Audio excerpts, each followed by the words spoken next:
J'ai laissé l'intelligence artificielle investir à ma place et honnêtement, les résultats sont bluffants. Dans cette vidéo, je vais te partager comment l'intelligence artificielle peut chercher des biens rentables pour toi, comment est-ce qu'il peut analyser qu'ils sont rentables et te remettre un vrai feedback et une vraie analyse précise comme si c'était un investisseur d'élite. Je vais également te partager un GPT spécial qui va analyser et budgétiser les travaux. Et tiens-toi bien, l'intelligence artificielle va même te dire si tu peux financer ce projet. C'est parti, on démarre tout de suite cette vidéo. Pour créer ce système, on va avoir besoin de plusieurs choses. La première chose qu'on aura besoin, c'est évidemment ChatGPT. Okay. ChatGPT, j'agrandis ici un petit peu. On va avoir besoin également d'un outil qui s'appelle Make pour faire des automatisations. Et on va avoir besoin de notre IA qui va venir faire la recherche pour nous sur Do Browser. C'est principalement les trois outils qui vont venir être utilisés pour arriver à créer le système dont je vais te parler, je vais te montrer. L'idée, c'est que l'intelligence artificielle recherche des biens pour nous et qu'il puisse les analyser et qu'il analyse leur rentabilité. Ok, donc tiens-toi bien, c'est assez décoiffant. Donc, la première chose qu'on va faire, c'est aller sur un GPT qu'on a créé qui va nous dire quel type de bien est-ce qu'on doit acheter par rapport à notre situation. Donc là, on se retrouve sur ChatGPT et on va aller dans notre GPT qu'on a intitulé Imo Recherche. Okay, et là, on va lancer quel type de bien acheter. C'est parti. Regardez un petit peu ce qu'il va nous dire. Tout d'abord, est-ce que vous êtes primo-acquéreur? Donc moi, je vais évidemment prendre l'avis d'une personne qui est primo-acquéreur. Donc on va primo, oui. Est-ce que vous vivez confortablement avec revenus actuels? Oui. Envisagez-vous de réduire votre temps de travail, donc vos revenus prochainement? Non. Avez-vous du temps à consacrer à la gestion de votre investissement? Pas vraiment. En effet, non. Dans votre cas, il serait pertinent d'opter pour une colocation classique. Cela vous permet d'avoir un bon rendement tout en limitant la gestion. Avez-vous une ville en tête pour cet investissement? Je pars du principe que je suis mon toit, j'adore Mons. Allez, on dit Mons. Très bon choix, Mons est une ville étudiante avec une forte demande pour la colocation, notamment et d'autres établissements. Voici quelques conseils pour maximiser votre investissement en colocation Mons. Emplacement stratégique, taille du bien, une maison avec un grand appartement, taille du bien, si vous souhaitez aller plus loin, ou affiner votre recherche en fonction de votre budget. Oui, on va donner un exemple, oui, j'ai 250 000 euros pour ce projet. On va voir ce qu'il nous dit un petit peu.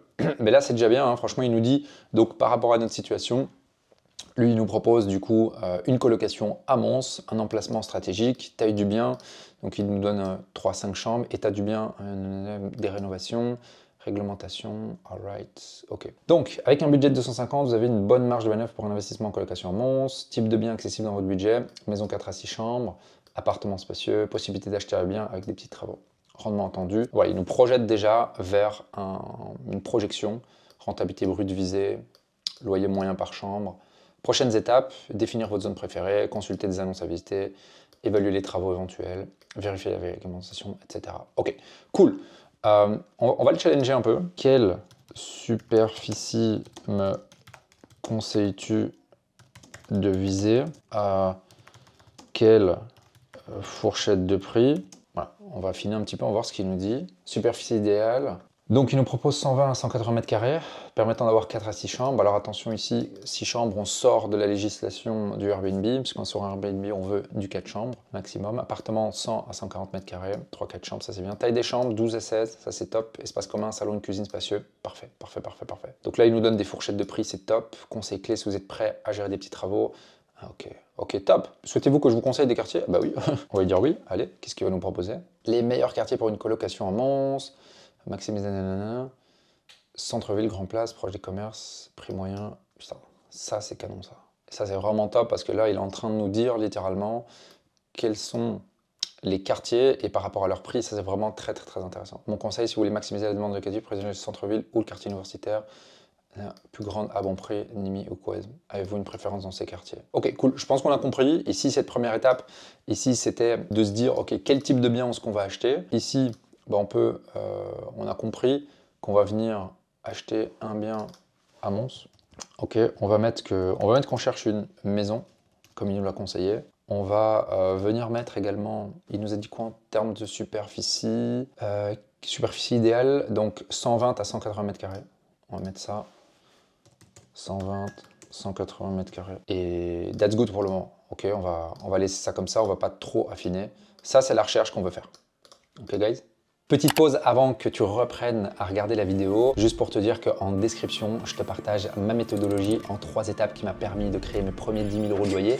Donc si tu veux aller la voir, n'hésite pas, c'est gratuit, tu peux aller juste la visionner. Et en plus de ça, je t'offrirai un document de 26 pages qui t'explique exactement comment est-ce que tu peux implémenter toutes les stratégies que moi j'ai mis en place à l'époque et encore maintenant pour pouvoir avancer vers mon indépendance financière grâce à l'immobilier. Allez, c'est reparti, on repart dans la vidéo. Donc la prochaine étape, c'est quoi? Maintenant qu'on sait ce qu'on recherche, là, ce qu'on va faire, c'est qu'on va utiliser DoBrowser pour faire la recherche ImmoWeb à notre place. Et ça, attention, c'est assez lourd. Donc, ce qu'on va faire ici, c'est que je vais ouvrir un autre GPT parce que je suis fainéant. Je vais demander à ChatGPT de venir nous sortir un prompt. Hop. ChatGPT, hop. Fais-moi un prompt pour DoBrowser. Voici les étapes. Étape 1, aller sur ImmoWeb. Ici, je vous montre, c'est un exemple, hein, mais on pourrait lui demander d'aller partout. Hein. On pourrait lui demander d'aller sur ImmoVlan, on pourrait lui demander de faire n'importe quoi, finalement.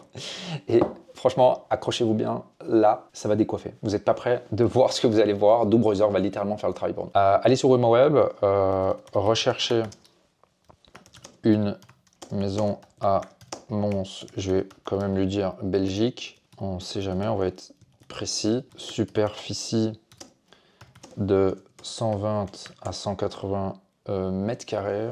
Et that's it, hein, c'est ça qu'on voulait chercher. Hein. Voyons voir, espace commun, taille des chambres. Là, on lui a dit, rechercher une maison. Ok. On lui demande de nous sortir un petit prompt. Voici un prompt optimisé.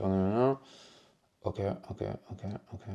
Parfait. Donc là, il exporte les résultats sur exporte les résultats en forme CSV.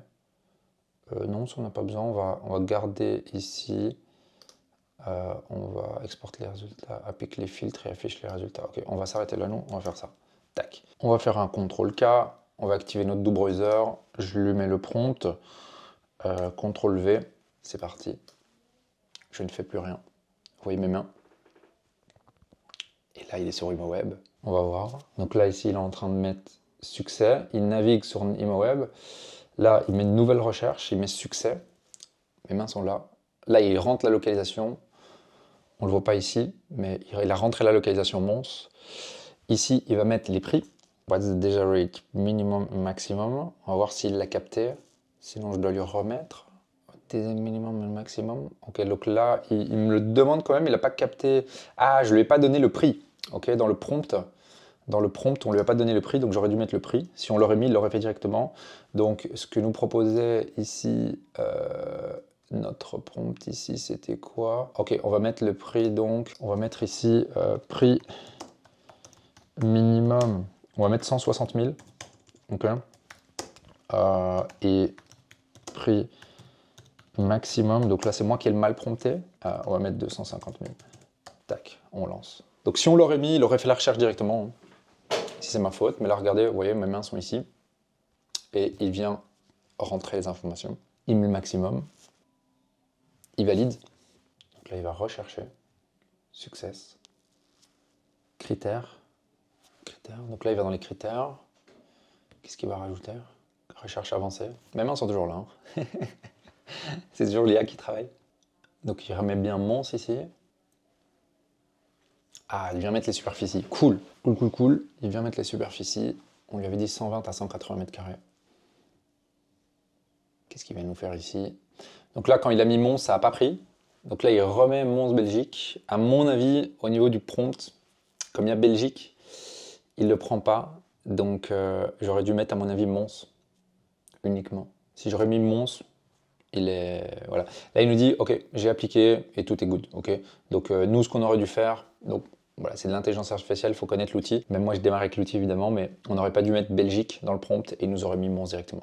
Ok, donc assez lourd ça, parce que du coup, ici, dans cette phase qu'on veut venir faire, c'est qu'en fait, on peut créer une automatisation de tout ça. Ça veut dire que ce qu'on peut faire, c'est qu'ici, on peut, quand on a une recherche, on la lance, nous, manuellement. Puis, quand elle est lancée, ce qu'on peut faire, c'est qu'on peut rajouter une étape ici. Okay, on peut rajouter une sous-étape. Ici, je vais la mettre là. Qui va être quoi en fait? Qui va venir mettre dans un sheet la recherche. Et que quand cette recherche est mise dans un sheet, ce qui va se passer après, c'est qu'il va passer l'info à DoBrowser. Et on peut venir mettre une automatisation ici qui fait en fait que DoBrowser se déclenche automatiquement et qu'on n'a rien à faire littéralement. Okay, donc ça, c'est assez next level. Donc, première étape, on a utilisé ChatGPT pour venir nous dire qu'est-ce qu'on veut acheter. Okay, là, petit rappel, on aurait dû préciser le prix et ici, Mons, ne pas mettre Belgique. Okay. Ensuite, ici, ça vient dans un Excel, dans un sheet. Ensuite, ici, il y a une automatisation qui se crée pour envoyer l'info à DoBrowser de se dire « Hey, il y a une nouvelle ligne dans le sheet, viens faire la recherche. » Il fait la recherche comme on vient de le faire. Qu'est-ce qui se passe ensuite?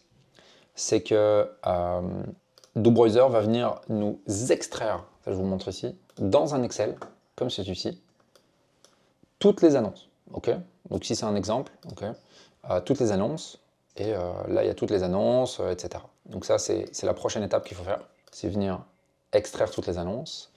Et puis ici, on va créer une automatisation ici, et on va demander que ChatGPT vienne faire une analyse du bien. Donc là, on va se retrouver dans un autre GPT qui a un GPT d'analyse, celui-ci de Renta. Okay, démarrer l'analyse du projet.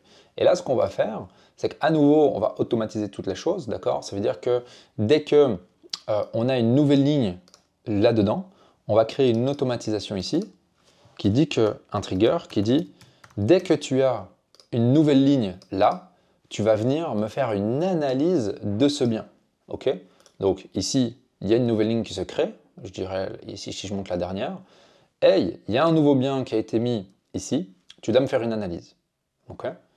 Et donc là, on va faire une analyse. Là, je vous montre l'exemple, mais il viendrait automatiquement. Donc là, on va partir du principe de la maison de Mons. Okay, surface nette, on va dire que là, on a 140 mètres carrés. Loyer mensuel hors charge.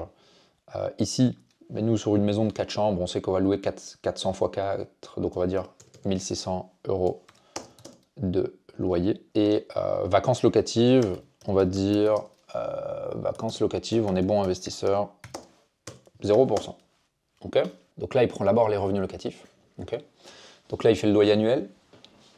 Il enlève la chômage locative, mais nous, on a dit qu'il n'y avait pas. Maintenant, ce qu'il veut, c'est les charges. Okay, nous, on a trouvé une maison, disons, à 220 000. Okay, ça, à nouveau, ça peut être extrait directement via une automatisation et via les informations qu'on aurait trouvées sur l'annonce. Donc, prix d'achat, 220 000. Je vais quand même spécifier ici pour être sûr qu'on ne fait pas de bug. Prix d'achat. Tac. Le bien est-il neuf, ancien. Régime de bien, on dit qu'on est en Wallonie. Vous voyez, très bref. Hein. Es-tu primo-acquéreur? Non. Ah oui, on avait mis oui pour l'exercice. Oui, je suis primo-acquéreur. Qu'est-ce qu'il va nous dire? Il va nous calculer les frais d'acquisition. Tu es primo-acquéreur, donc le frais de notaire peut être réduit. Pour un calcul précis, il nous dirige ici directement vers calcul des frais de notaire. Très, très next level. Frais de notaire standard, on aurait dû payer 27. Frais de notaire avec crédit, on aurait dû payer 33. Donc ici, il nous dit que si on veut calculer le primo-acquéreur, bah, tout simplement, on peut venir ici. Et du coup, on lui dit, OK, le prix d'acquisition, c'était quoi, on a dit 220. Donc ici, on va mettre 220. Ça, on pourrait faire de sorte qu'il arrive à nous le dire. Hein. Achat avec droit d'enregistrement, propriété, voilà. Et là, il nous fait le truc. Si on avait mis ici qu'on n'était pas primo-acquéreur, on aurait payé autant. Là, on paye ici. On va lui donner l'info, hein. Après, on va lui donner l'info, on retient. Autres frais, travaux, oui. Travaux, on va dire qu'il y a allez, 25 000 €. Aménagement meuble, on va dire qu'il y en a pour allez, 10 000 €, c'est une coloc, j'arrondis vraiment. Hein. Commission agent, il n'y a pas. Frais de dossier bancaire, on dit qu'il n'y a pas. Autres frais, s'il y en a d'autres que vous connaissez, vous pouvez les mettre. Mais nous, on va dire ça. On va lui dire aussi, je viens de calculer sur le site des notaires, je vais prendre la réduction fiscale, je mets abattement, donc je payerai uniquement 10 000 € de frais. Prends-en compte, s'il te plaît. On va voir ce qu'il nous dit, parce qu'on sort un peu des tranchées ici.